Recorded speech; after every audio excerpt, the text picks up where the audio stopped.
President Trump moving closer to a full cabinet after the Senate voted to confirm Dr. Ben Carson as Secretary of Housing and Urban Development and Governor Rick Perry as his Energy Secretary. The President's Interior Secretary, Ryan Zinke, meanwhile, arriving for there he is. That's the tallest fella on that big old gray with that big black hat. It's his first day on the job and arriving in style. Aboard a horse. What is it they say? You're either on a horse or you're afoot. And he was on a horse. And congratulations to Ryan Zinke on his confirmation, and to all. Joining me now, radio talk show host, Fox News contributor Leslie Marshall, and Republican campaign strategist Tony Sayegh. Great to have you both with us. Let's start with the increase in military spending, Leslie. No, I'm kidding. Let's start with Jeff Sessions and the recusal today, and the braying Dems who have been attacking him as if they had never met him before and knew nothing of his integrity, his character, and his stature. Well, Lou, from where I sit as a Democrat, I saw Republicans attacking, if you want to call it as well. What I heard from Democrats were from some asking for his resignation, but I heard largely from Democrats and many Republicans for the recusal, which obviously the Attorney General did, and I think rightly so. This is the way that you move forward.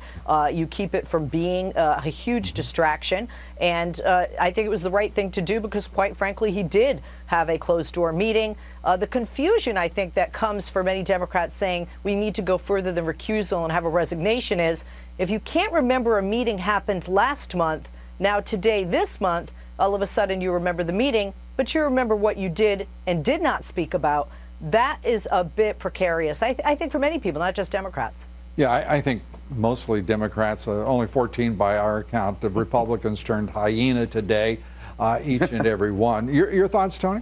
Well, look, first of all, Jeff Sessions wasn't hiding anything. I mean, these meetings were part of the public record, at least one of them was, and the second one was a chance encounter at a conference. So I could hardly suggest this idea that he was doing anything nefariously at all. I think he did an honorable thing. Maybe, I don't think it was necessary, but he clearly put the institution, the Department of Justice, ahead of himself by suggesting that he would recuse himself. That's not something, by the way, that Loretta Lynch did after she was caught having a private meeting with Bill Clinton, the husband of a subject of an ongoing FBI investigation, and she refused to recuse herself. So at least Jeff Sessions shows the kind of integrity and standard that he holds himself to. The other piece that really bothers me, too, is this idea that he knew what he was saying at that meeting was misleading. He didn't. He thought they were talking about campaign operatives meeting with Russian people. That was not just so both of what he had done. We ran the full clip of Senator Al Franken asking the question, his news is breaking, and he was laughing about the absurdity of the context himself, Leslie. By the way, you were talking about a closed-door meeting, but it was a closed-door meeting with at least 2, if not 3, of his associates and staff members with him in meeting with the ambassador.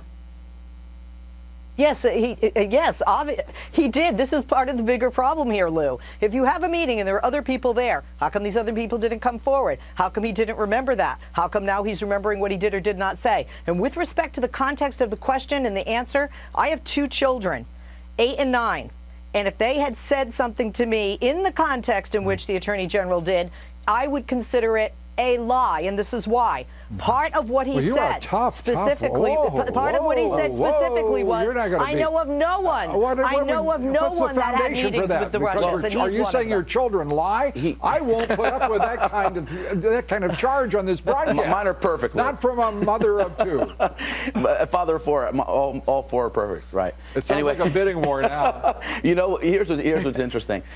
Jeff Sessions is a senior senator who sits on the Armed Services Committee. The idea that he would meet with a Russian counterpart should not be shocking at all. I would remind Leslie that Barack Obama's first U.S. ambassador to Russia met with his Russian counterparts before Barack Obama even won.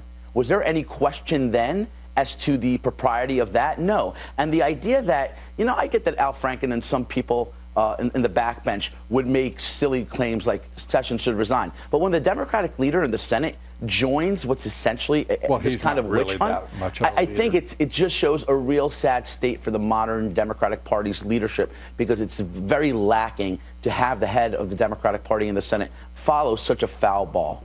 Yeah, and I want to turn, if I may, to just this absurd notion right now in this country that Barack Obama it's on and he's ready to roll, and what's he going to do? I mean, what, Valerie Jarrett's living with the Obamas now, and they're all headquartered there in Washington, and there's going to be a shadow government and a deep state that's going to rise up and commit what, sedition, and try to obstruct the entire Trump administration? Leslie, tell me it's not true. That is not true. What the president is doing, and he has talked about this before he left office, some things that concern him. And one of the things that concerned him was the lack of access, specifically for African Americans, which he has obviously a personal, investment in, having access to voting with gerrymandering and pushback and change in voting rights in certain states.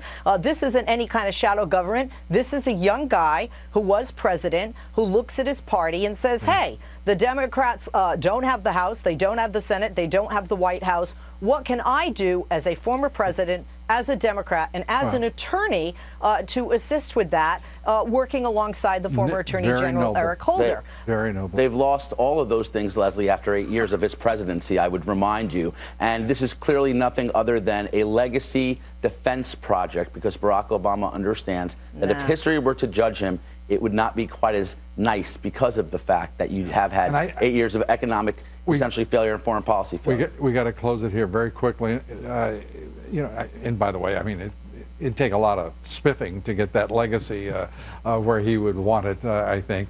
Leslie, thanks for being with us. We appreciate it. Tony, thank you very much. Thanks, say Bill. hi to both your children, and we'll take up the roll call later. Thanks so much.